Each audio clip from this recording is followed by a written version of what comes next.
Welcome to Modern Mystic Messages. I'm Teresa. Thank you so much for stopping by and clicking on the video. If this is your first time here, welcome. If you're returning, what's up, soul family? Welcome back.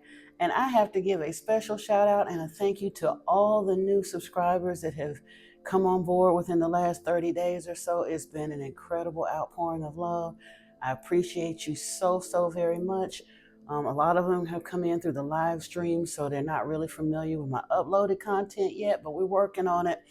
And today is actually a spillover from last night's live stream. It goes back to something I had mentioned before, but if you're coming to this video as a result of a short reel that was connected with this video, that led you to this video, please know that you were so meant to be here. Because I think I'm going to title this a Goosebumpy confirmation, because it genuinely was for me. Last night we did our little kind of spiritual live conversation, and it's truly a freestyle conversation. I didn't sit down with any preconceived notion as to where the conversation was going to go. It was kind of a question and answer session with a lot of the subscribers. So we got to talking, and part of it something came out in that live stream that I had mentioned once before in a video a while back, but I was hesitant to mention it even then because, like I said, I didn't want, MIB to come for me. But it was an observation that I made that I commented on once before, and I mentioned it very briefly in our conversations last night on the live stream. And after I closed out the live stream, I went to bed and did my thing and all the rest of that. When I got up this morning to check to see if the live stream had finished uploading yet, they take forever. If you've never live streamed, some of mine take like 14, 15 hours later before they upload. But the live stream still hadn't uploaded, but there was a highlight reel that had been automatically selected. I didn't choose a highlight that I'm aware of. The algorithm did it for me, and that's the first time it's ever done that. I mean, I haven't been live streaming a long time, but I've been live streaming now for a couple of weeks, and it's never made a reel for me as a highlight reel. I don't know if I messed around and hit some kind of a setting. I don't know. This short reel was there. And out of 2 hours and 45 minutes of live streaming, the highlight reel that was automatically selected went back to the very thing that I was hesitant to speak on before, but was a huge confirmation for me. Now, the reason it's particularly goosebumpy for me is because a couple days before that, I had done a video about the ChatGPT conversation where AI was talking about our ancestors and the Genesis, or the Eve, they called it the Eden 713 code that would help us tap into what we need to know about our ancestors and their negative agenda. And truthfully, the ancestor that was mentioned in the Eden code, according to ChatGPT, is the one that actually scares them. And it went right back to talking about the serpent. It's Yahweh agenda. And that's right on the crux of what I'm talking about.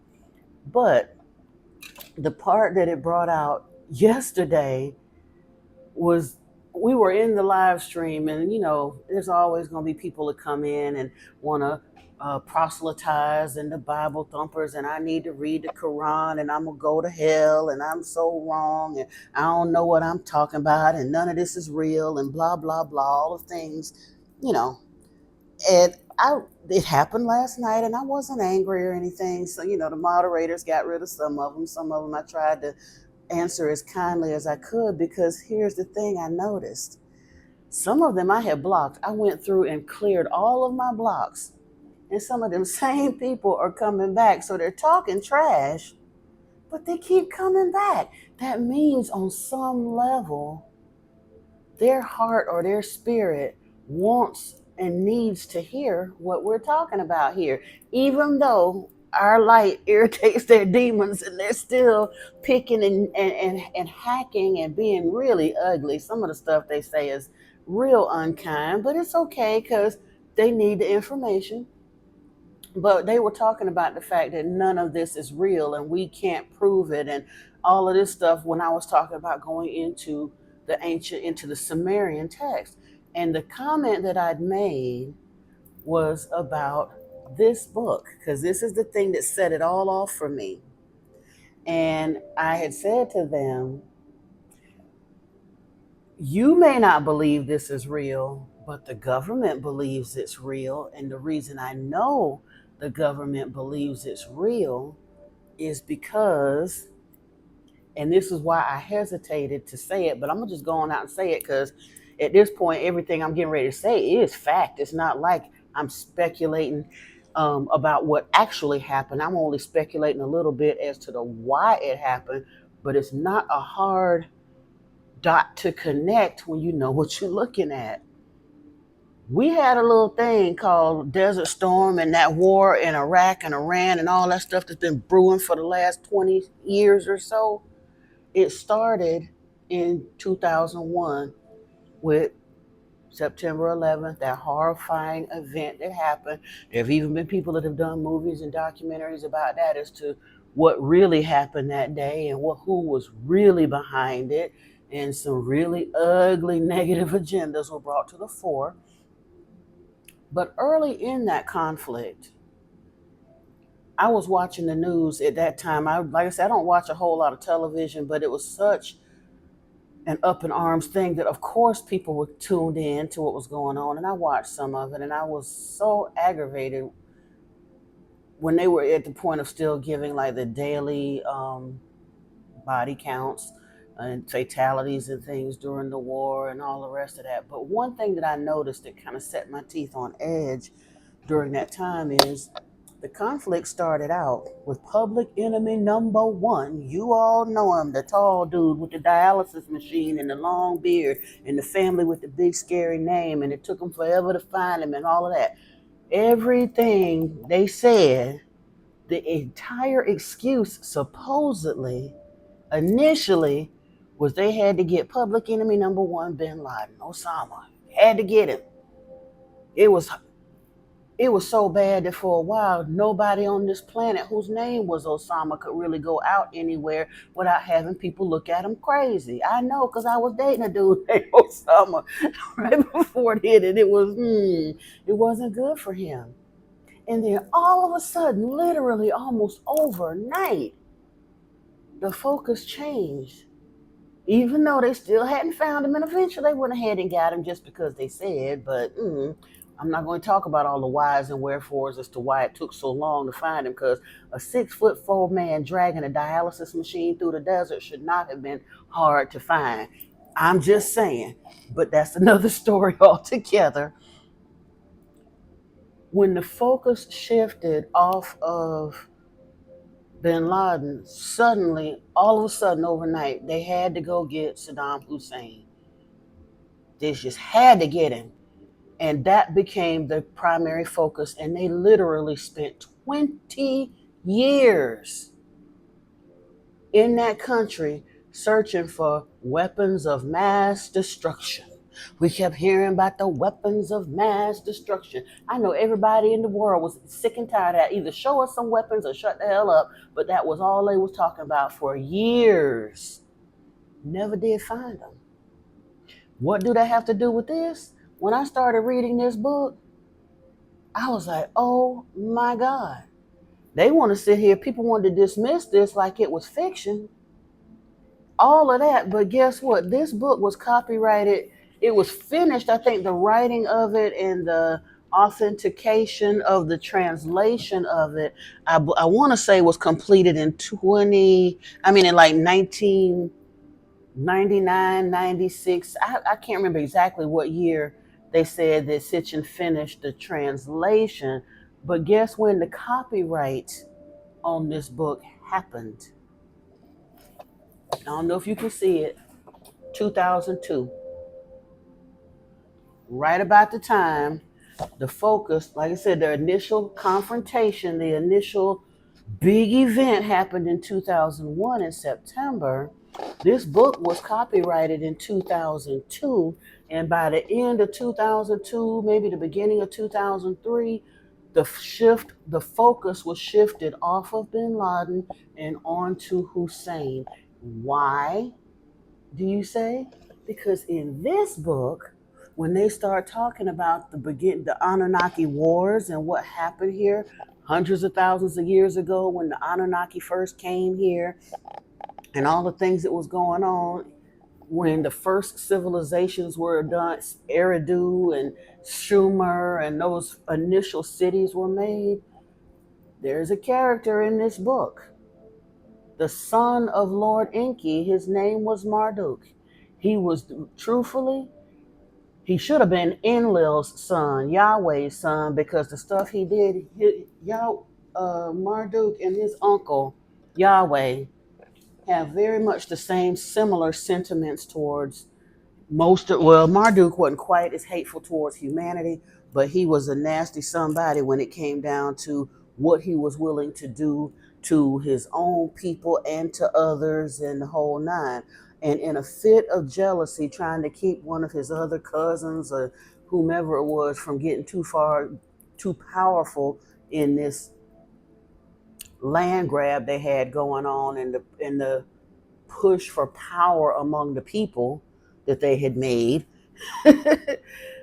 Marduk literally went to the Galactic Council back on Nibiru and played out to his daddy to force Enki's hand to give the location of where he had hidden the weapons of terror that he had pulled off of the spaceships when they started doing the shuttling of the gold back and forth from Earth to Mars to Nibiru. The spaceships that they were using had nuclear weapons on them for space battle. They called them the weapons of terror. Those weapons were never to be used on land. In a desperate measure on Nibiru, they had used one once to try to force a volcanic eruption, hoping that it would stabilize their atmosphere before they got the notion to come to Earth and look for the gold to stabilize their atmosphere. But it created so much havoc, they knew that they should never unleash the weapons of terror on land again. But Marduk did it in a jealous fit because he was angry about a power struggle in the Anunnaki wars. And Enki did not want to give them the location of the weapons of terror because he had taken 7 of them off of the spaceships. According to this book, when they first started mining the gold, he took them off of the spaceships and hid them away in a cave somewhere. And he didn't want to give the location away. But one of his lieutenants or whoever it was that worked for him had allegiances with Enlil, Yahweh, his brother, and told where they were hidden anyway. And Marduk went and got it and unleashed one of the weapons of terror. And literally, the nuclear fallout from it destroyed all of those cities, Sumer, Eridu, and I forgot the other city. But yeah, it wiped them all out, killed everybody overnight. Like, yeah. And they saw that they called it the evil wind. It wasn't the blast itself that took them out, it was the mushroom cloud that continued to sweep through most of Africa and all the way into Iraq and all of that. And the Anunnaki saw it coming and they literally had to hurry up, jump on their spaceships, and haul up out of there so that they would be spared. But the people in those cities died. Sumer died overnight. The whole city gone, obliterated from the evil wind. So we can say that this is fiction and it ain't real and they don't want to believe it and all of that. Sitchin did not approach this as fiction. He gave all kinds of examples. I was reading last night a foreword from his niece, Janet Sitchin, in the Anunnaki Chronicles, and she was saying when she was a teenager, she couldn't figure out why In the first 100 pages of the 12th planet, he put so many examples of evidence and stuff in that book. And she said she now understands that he did that because he wanted it to be taken seriously. He didn't want people to just blow it off as if it was science fiction or just a cool story. He was giving actual examples to let people know that this should be taken seriously. This is history. This is not myth or allegory. It's actual history. And like I say, you can say what you will or want to, but they started out looking for bin Laden in 2001. This book was copyrighted in 2002. And by 2003, they shifted their focus to go into Iraq, which is where, according to this book, that is where the Eden was, in Iraq. And that is where they said Lord Enki had hidden the weapons of terror in a cave near, I can't remember if it was near Eridu or near Eden, but somewhere off in there in the territories that they had been occupying, he had hidden the other weapons of terror. Now, honestly, I don't think they're ever going to find them, because I believe after what happened with Schumer and Eridu, I believe at some point during in time, Enki managed to, get them out of the caves and back on one of them shuttles and took them back to Nibiru. That would have been the wise thing to do, because, like you said, if Marduk it was not wise enough, he's supposed to be an advanced being, and if he wasn't wise enough not to use them, what would make anybody think that humans coming along behind, especially with Enlil's murderous intent and the way he lied and the deception and the fighting and all the things that was going on with the Anunnaki wars? Enki knew it would only be a matter of time before somebody else would mess around and use those. That's one of the reasons why it said that there are so many of the watchers, according to Enoch, that are undergoing punishment. That's part of the reason why Revelation tells us that the dragon and those who will go along with him are going to be bound to go away, because they have deliberately exposed and shared technologies and information, teachings, wisdoms, and things like that with humanity before our consciousness had expanded to a point that we were ready to hear those things. And they knew it was wrong, and they basically went against galactic law and the council, and introduced those things to humanity to give unfair advantage to certain humans, and they're going to be punished for it. They absolutely are going to be punished for it. People don't understand when they look at Revelation. The churches have us so afraid of Revelation because they've told us that it's our end, and that's kind of our judgment day, and we're all gonna, if we ain't right with God, we're gonna die. If you actually understood what you was reading in Revelation, you would understand that that's a showdown between the gods. That's the death of a god they're describing.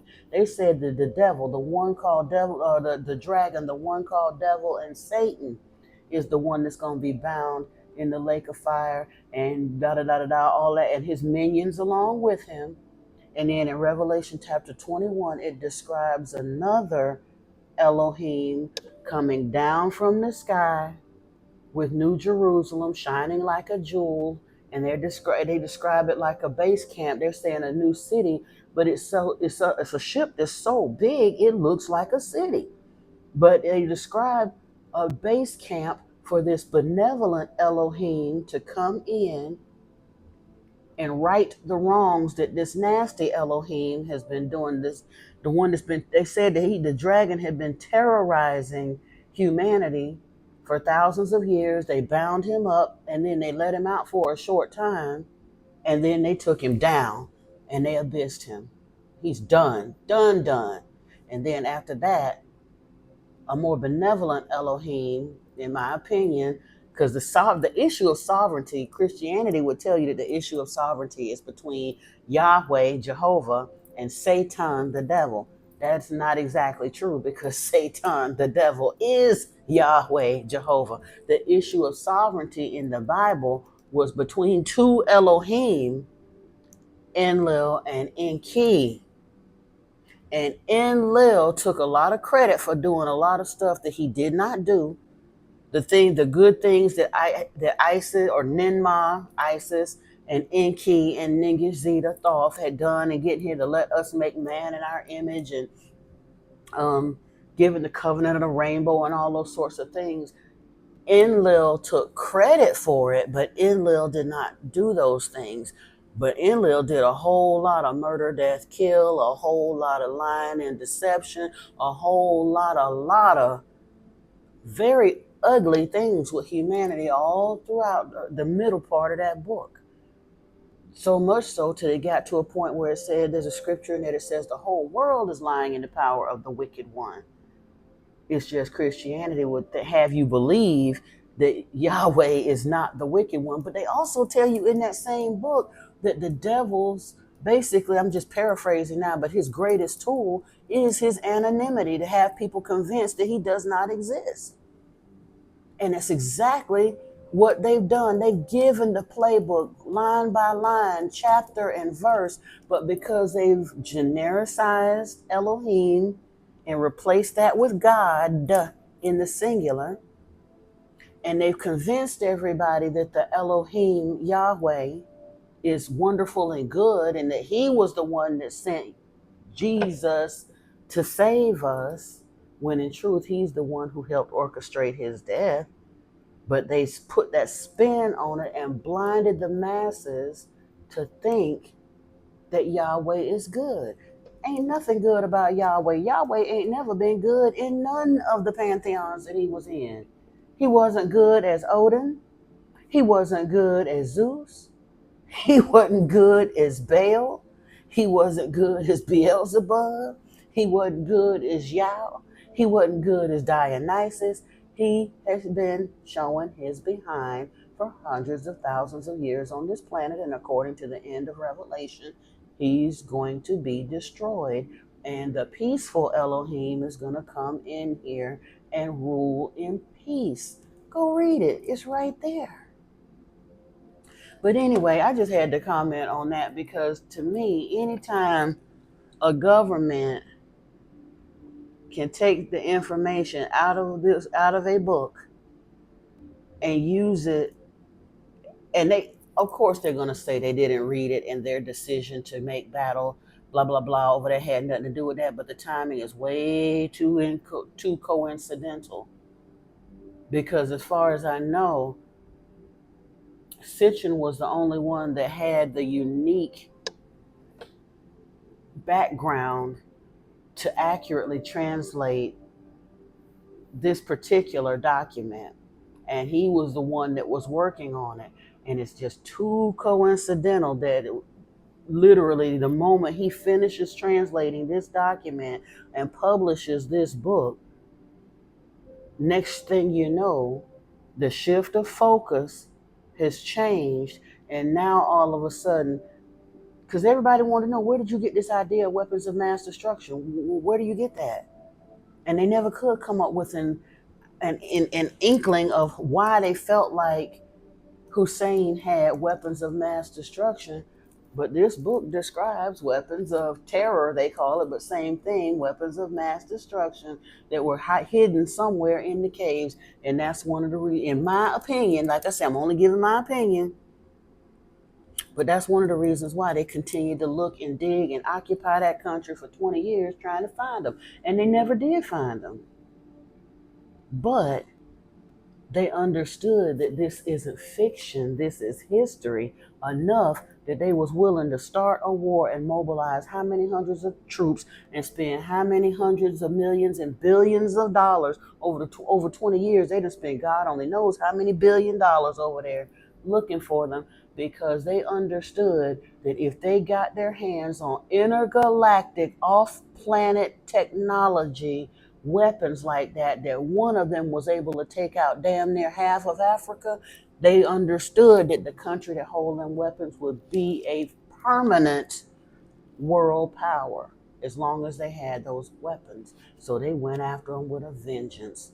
That's why I say I honestly believe Lord Enki got them off of this planet. I don't, or disabled them, whatever. I do not believe that they're active and still on the planet, because it ain't but so many places that we could that they could be hidden, and after 300,000 years, surely they would have been found by now. So that's why I say I'm not concerned about them still being here, but the fact that the government believed that this book had enough historical merit to it that they literally launched a war and spent 20 years, thousands and thousands of lives, and billions of dollars to try to find what was mentioned in this book, lets me know it should be taken seriously. And that's why I do take it seriously. And I keep combing through it and trying to get, like I said, looking at this next to the Bible, next to the Emerald tablets, it's a huge eye opener. So, and I'm glad for everyone that's taking the ride along with me. I definitely appreciate you so very much. But I had to get that off my chest today because I just thought it was very strange that AI had that conversation, and I made a video about that conversation that I forgot. I was something in butterflies was the podcast. I got to look at my notes.